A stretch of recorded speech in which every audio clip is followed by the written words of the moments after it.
మరి అలా బ్యాక్గ్రౌండ్లో ఒక టైటిల్ తీసుకున్నా. సో బీసీలకు స్థానిక ఎన్నికల్లో 42% రిజర్వేషన్ అనేది వదిలేసిరు, అయిపోయింది దాని వ్యవహారం అనేది. ఇప్పుడు అట్లీస్ట్ కేసీఆర్ ఇచ్చిన పాత రిజర్వేషన్ 23% కానీ రెండుకి ఇంకా మంచోళ్ళకి 27% ఇచ్చిన సంతోషం. ఏదేమైనా 50% లోబడి ఉండే ఈ రిజర్వేషన్ ఇవ్వడానికి కాంగ్రెస్ పార్టీ జీవో జారీ చేసింది, జీవో నెంబర్ 46 అని. అయితే దాంట్లో కూడా బీసీలకు అన్యాయమే జరుగుతున్నది.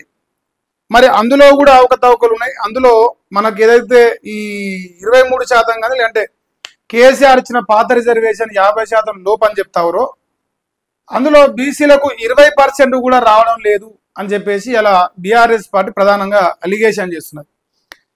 మరి వాళ్ళు మాట్లాడిన దాంట్లో నిజం ఉన్నదా? 20% కూడా రావట్లేదా? ఇంకోటి, గతంలో కేసీఆర్ ఇచ్చిన రిజర్వేషన్లో బీసీలు ఎక్కువ శాతం ఇచ్చిర్రు, ఇప్పుడు బీసీలు అట్టడుగు స్థాయికి పడిపోయే ఈ కార్యక్రమం చేస్తారని చెప్పేసి కూడా వాళ్ళు ప్రధానమైన ఆరోపణ చేస్తారు. దీన్ని ఎట్లా నమ్మడానికి అవకాశాలు ఉన్నాయన్నట్టు వాళ్ళు నిన్న ఒక పెద్ద ప్రెస్ మీట్ లెక్క పెట్టి సో ఎక్కడెక్కడ ఏమేమి జరుగుతుంది ఏం కథ అని వాళ్ళు బీసీలకు ఏ రకంగా అన్యాయం చేస్తుండ్రు, ఏ రకంగా బీసీలకు ఈ పాత రిజర్వేషన్లో కూడా కొర్రీలు పెడతారు అన్నది వాళ్ళ చర్చను లేవనెత్తారు. సో అందుకే ఇలా టైటిల్ అదే పెట్టిన, బీసీలకు రిజర్వేషన్స్ వచ్చేసి 20% లోపేనా, ఇది నిజమేనా, లేదంటే రాజకీయంగా ఎదుర్కోలేక బీఆర్ఎస్ పార్టీ ఏమైనా ఆరోపణలు చేస్తుందా? సో ఒకసారి ఇలా వాళ్ళ పేపర్లో ఇలా ఈ వార్త మెయిన్గా వస్తుంది. సో ఒకసారి చూసే ప్రయత్నం చేద్దాం. ఇది బ్యానర్ ఐటమ్గా ఇలా నమస్తే తెలంగాణ రాసుకొస్తున్నది. బీసీ కోటాట 20% లోపే, గందరగోళంగా స్థానిక రిజర్వేషన్లు ఉన్నాయి. సో అసమగ్ర కులగణన డేటాతోనే అన్యాయం అని చెప్పేసి పెట్టిరు. బీసీలకు గతం కన్నా తక్కువ రిజర్వ్ స్థానాలు రాబోతున్నాయి. నిబంధనలు మార్గదర్శకాలకు సర్కారు తూట్లు పెడతా ఉంది. ఎస్సీ ఎస్టీలు లేని చోట్ల కూడా ఆ వర్గానికి కేటాయించరు. ఎక్కడైతే ఎస్సీ ఎస్టీలు అసలు ప్రాతినిధ్యమే ఉండదో, అసలు అక్కడ జనాభా ఉండదో అట్లాంటి స్థలంలో వాళ్ళకే రిజర్వేషన్ ఇచ్చినట్ట. మొత్తం ఎస్టీలే ఉన్న చోట బీసీలు మరియు ఇతరులకు రిజర్వేషన్ ఇచ్చారు. రొటేషన్ ప్రక్రియలను అడ్డదిడ్డంగా వ్యవహారం జరిగింది. కాంగ్రెస్ సర్కారు తీరుపై బీసీ సంఘాలు ఆగ్రహం వ్యక్తం చేస్తున్నాయి.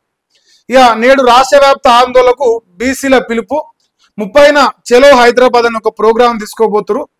సో ఇంకా రాష్ట్ర వ్యాప్తంగా కూడా బీసీలకు అన్యాయం చేస్తున్నారు.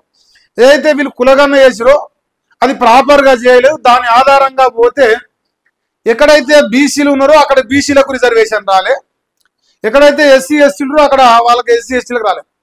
సో జనాభా లేని కాడ ఆ జనాభాకు రిజర్వేషన్ వచ్చింది. సో మెజారిటీ ఉన్న ప్రజలకు రిజర్వేషన్ రాలే. ఎందుకు? వీళ్ళు వేసింది దొంగ కులగణన కాబట్టి. ఇంకోటి, కేసీఆర్ టైంలో వచ్చిన రిజర్వేషన్ కంటే తక్కువ వస్తున్నాయి.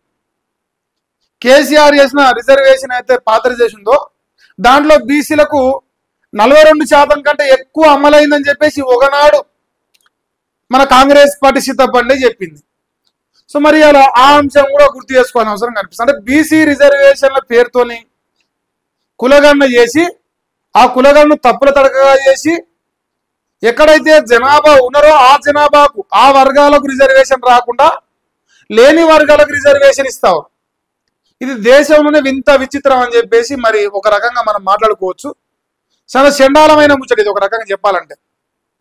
ఇంకా మరి ఇప్పుడు వీళ్ళు కాంగ్రెస్ దోకాపై బీఆర్ఎస్ అట కథన పేరి అని చెప్పేసి రాసుకొస్తారు. వీళ్ళు బీసీ సంఘాలేమో నేడు రాష్ట్ర వ్యాప్తంగా ఆందోళనకు పిలుపునిస్తా ఉన్నాయట.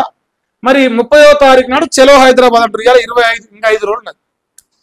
సో ఇప్పుడు పాత రిజర్వేషన్ ప్రకారం రేవంత్ రెడ్డి చేయడానికి కూడా ప్రాపర్గా వీళ్ళు ఎనాలిసిస్ చేయలేదు, దాంట్లో కూడా తప్పులు ఉన్నాయి అనేది వీళ్ళు ప్రధానమైన ఆరోపణ. తర్వాత ఇక్కడ మనం మేజర్గా చెప్పుకోవాల్సి వస్తే వీళ్ళు కులగణన ఆల్రెడీ బీసీలను చంపిరు అనేది ఏనాటి నుంచో చర్చ జరుగుతుంది, ఇలా కొత్తగా జరిగే చర్చ కాదు. మరి రేవంత్ రెడ్డి ఈ రకంగా మోసం చేసుకుంటా నేను రేవంత్ గౌడు, నేను బీసీలకు న్యాయం చేయడానికే పుట్టిన ఒక ఆయన ఏమో రేవంత్ మాదిగా అంటాడు, ఇక మీ కడుపులో పెట్టుకుంటావు అంటాడు. ఒక ఆయన ఏమో ఇప్పుడు రేవంత్ బీసీ అంటాడు, రేవంత్ గౌడ్ అంటాడు. మరి ఇప్పుడు నాకేమో రేవంత్ రెడ్డి లెక్కగా అనిపిస్తాను. ఇన్ని రోజులేమో ఒక ఆయన గౌడ్ అన్న అయిపోయాడు, ఒక ఆయన చెప్పినట్టేమో రేవంత్ మాదిగా అయిండు, ఇలా మారిపోయింది రేవంత్ రెడ్డి అని చెరిపేసిండు. చెరిపేసి బీసీలను రిజర్వేషన్ల పేరుతో డ్రామాలాడి మోసం చేసిందే కాకుండా ఇప్పుడు తీసుకొచ్చిన జీవోలో కూడా బీసీలకు అన్యాయం చేస్తుంది. ఇంకా ఇప్పుడు ఎస్సీ ఎస్టీలు కూడా ఇక్కడ లెక్క చూసుకోవాలి. నిన్న మన అందశ్రీ గారి సంతాప సభలో మాట్లాడుతూ చాలా పెద్దగా మాట్లాడారు. మరి ఆ పెద్ద పెద్ద మాటలు కనిపిస్తారు. ఎస్సీలకు కూడా అన్యాయం చేస్తుంది. ఎస్సీ ఎస్టీలు ఉన్న దగ్గర ఎస్సీలకు, ఎస్టీల దగ్గర ఎస్సీలకు, ఎస్సీల దగ్గర ఎస్టీలకు, బీసీల దగ్గర ఓసీలకు ఇట్లా రిజర్వేషన్ తప్పుల తడకగా ఇవాళ తీసుకొస్తారన్నది వీళ్ళు ప్రధానమైన ఆరోపణ.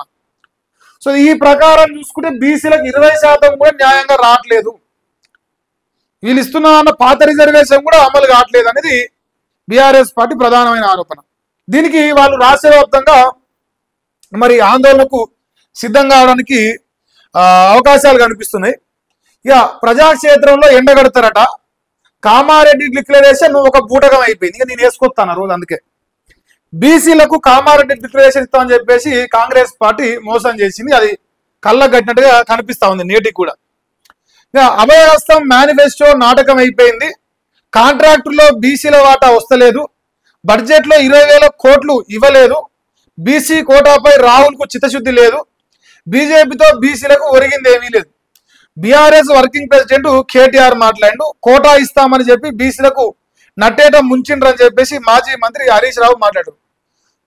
బామ్మర్ద్దరు కలిసి చాలా బ్రహ్మాండంగా మాట్లాడే ప్రయత్నం చేస్తారు.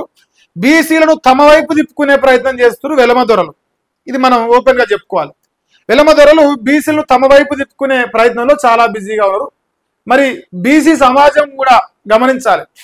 కేసీఆర్ గతంలో బీసీలకు రిజర్వేషన్ తేవాలని 34, 33 తేవడానికి ప్రయత్నం చేస్తే ఇదే రేవంత్ రెడ్డి ఆనాడు కోట్లకు పోయి ఆ రిజర్వేషన్ రాకుండా ఆపిండు. ఇలా అదే వ్యక్తి ఇలా ముఖ్యమంత్రి వాడు మరి ఏ రకంగా రిజర్వేషన్ ఇస్తారు అని చెప్పేసి ఈ ప్రజలు నమ్మిరు. దొంగోని నమ్ముతారా? మంచోని నమ్మినా సగం దొంగోని నమ్మరు కదా. సో దొంగోడని తెలిసి కూడా నమ్మి ఓటేసారు. నడి బజార్లో తడిపట్ట పెట్టి గొంతు కోస్తాను ఇలా బీసీలకు ఈ రిజర్వేషన్ పేరుతోని. మరి వీళ్ళైతే రాజకీయంగా మంచి మైలేజ్ పొందే ప్రయత్నం చేస్తారు బీఆర్ఎస్ పార్టీ వాళ్ళు. రాజకీయ, విద్యా, ఉద్యోగ కాంట్రాక్టుల్లో రిజర్వేషన్ల కోసం ఉద్యమించేందుకు సిద్ధమట. ఇప్పుడు మేజర్గా ఉద్యోగాల గురించి మాట్లాడాలి. రేవంత్ రెడ్డి ఓన్లీ ఎన్నికలకు సంబంధించిన రిజర్వేషన్ గురించే మాట్లాడండి ఇన్ని రోజులు. కానీ 9th షెడ్యూల్లో చేర్పించే అవకాశం ఉన్నా దాన్ని పోరాటం చేయలే. ఇప్పుడు విద్యా ఉద్యోగాల్లో కూడా రిజర్వేషన్ కావాలని చెప్పేసి మరి రేపో మాపో నిరుద్యోగులు కూడా రోడ్డు మీదకి వచ్చే అవకాశం కనిపిస్తున్నది. మరి నిరుద్యోగులు, ప్రజలు, ఇటు పోతే బీసీలు, ఇటు పోతే మహిళలు, అన్ని వర్గాల ప్రజలు ఇలా వ్యతిరేకంగా కనిపిస్తున్నారు. కానీ రేవంత్ అన్న మరి ఇక నేను పండుగ చేస్తా అంటాడు. రేపో మాపో మందిని ముంచిన పండుగ అట. మరి ఆ పండుగకు కూడా మనందరం హాజరు కావాలట.